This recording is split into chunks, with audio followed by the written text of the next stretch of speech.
Here is AOC with Jake Tapper on CNN State of the Union talking about the moratorium lapse.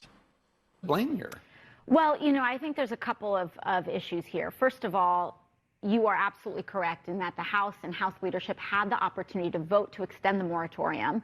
And there were many, and there was frankly a handful of conservative Democrats in the House that threatened to get on planes rather than hold this vote. And we have to really just call a spade a spade. We cannot, in good faith, blame the Republican Party when House Democrats have a majority. Now, there is something to be said for the fact that this court order came down on the White House a month ago, and the White House waited until the day before the House adjourned to release a statement asking on Congress to extend the moratorium. This came after weeks. I sit on the Financial Services Committee, which has jurisdiction over housing. We had, the housing secretary there asking about the administration's stance. We asked the Biden administration about their stance, and they were not being really forthright about that advocacy and that request until the day before the House adjourned. And so the House was put into I believe, a needlessly difficult situation. And it's not just me saying that. Financial Services Chairwoman Maxine Waters has made that very clear as well. And so there's a couple of contributing factors here. We have governors who are also not getting this emergency rental assistance out in time, which is forcing this extension, what we would like an extension of the moratorium. The fact of the matter is that the problem is here. The House should reconvene and call this vote and extend the moratorium. There's about 11.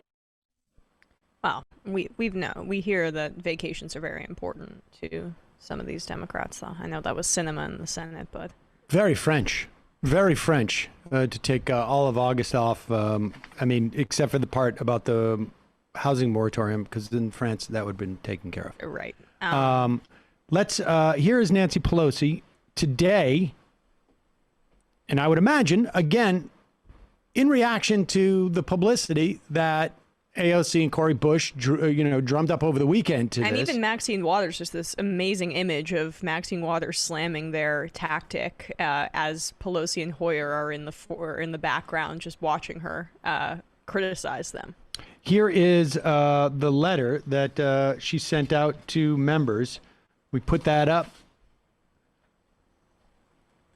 It's a little bit strange here. The war has changed. With these words, the CDC cautioned the difference between the Delta variant has made on the pandemic. They called upon the American people to mask up, et cetera, et cetera. Putting people on the streets contributes to the spread of the virus. It's also just not what we should be doing in a society, but that's a separate point in her opinion. House Democratic leadership called upon the administration to extend the moratorium. The purpose of this extension, provide more time to expedite the distribution of the $46.5 billion that was allocated by Congress and has long been transferred by the administration to the states and localities. So there's a little bit of CYA going on here.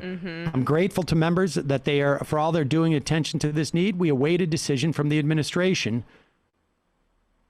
I don't know what that even, what is the decision that's going to be made? Once again, I'm sending out the link for members to view the spending in their state and localities to the funds. I do so with the call from members to work in your districts to help to get the money to flow. To this end, we'll have a presentation tomorrow from the Treasury Secretary, Janet Yellen, whose department funds the funds early this year. Now, they're going back to their districts, right? And I imagine some are going to be working, some are going to be on vacation.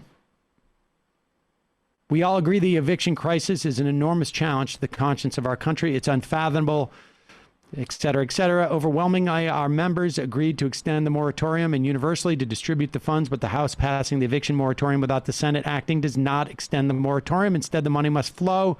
The moratorium must be extended by the administration. I mean, all right, yeah.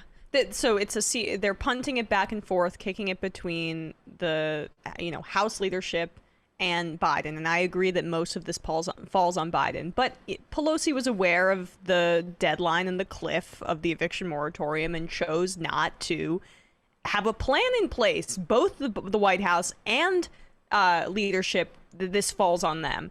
And Right. I mean, show me a copy of this letter that was sent 3 weeks ago. Right, exactly. Oh no, we're doing what the brutal thing the landlords wanted us to do. How did we get in this position? It's hard. It's really hard for me to believe. Right. Yeah, if they wanted to whip the votes, they absolutely could whip the votes, and they left it to the last minute on purpose. Then they did a unanimous consent motion so that they could throw this at the feet of the Republicans when they control the House. And if they had a plan in place, this wouldn't be an issue, but they didn't, and I think that's by design because there are trade groups and lobbying groups that are very invested in this moratorium not continuing.